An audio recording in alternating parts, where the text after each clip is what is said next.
The title of this mini podcast is Stop Explaining Yourself. Have you noticed how quickly we are to explain ourselves? Not just what we did, but why we did it. And the funny thing is, those reasons almost never settle anything. They just open the door to more questions, more counterpoints, more back and forth. Because here's the naked truth. For just about every reason you give, someone can come up with another one to push up against it. And now you're not talking anymore, you're debating. Somewhere along the line, we picked up the idea that we owe people explanations. That if we just find the right reason, everything will make sense and everyone will be satisfied. But that's not usually how it plays out. If you want to see this in action, just ask someone, why? You'll get an answer, and then another, and then another. What if, and just stay with me here, what if you stopped answering why with a reason? What if you just answered with what you did? Why did you take Bridge A? I took Bridge A. Yeah, but why?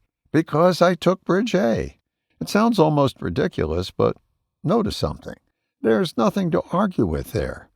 The argument doesn't live in what happened. It lives in the reasoning about what happened. Now, don't get me wrong, your actions still have consequences. This isn't about avoiding responsibility. It's about noticing that reasons don't usually resolve anything. They just stretch the conversation out until everyone's exhausted. We think a good reason will make things okay, but most of the time, it doesn't. Just invites in the next, yeah, but. Now, there are moments when a simple fact works. Why were you late? The bridge was out.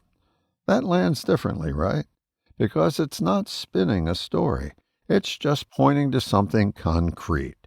But most of the time, we're not offering facts. We're offering explanations, interpretations, justifications. And those are easy to pick apart. So here's a thought. What if, instead of trying to explain your way out of things, you just stated what happened and move on to what comes next?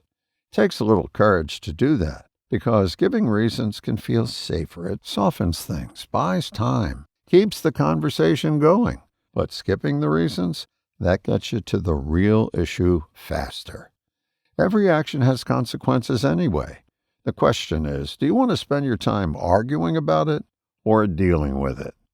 All the best, John.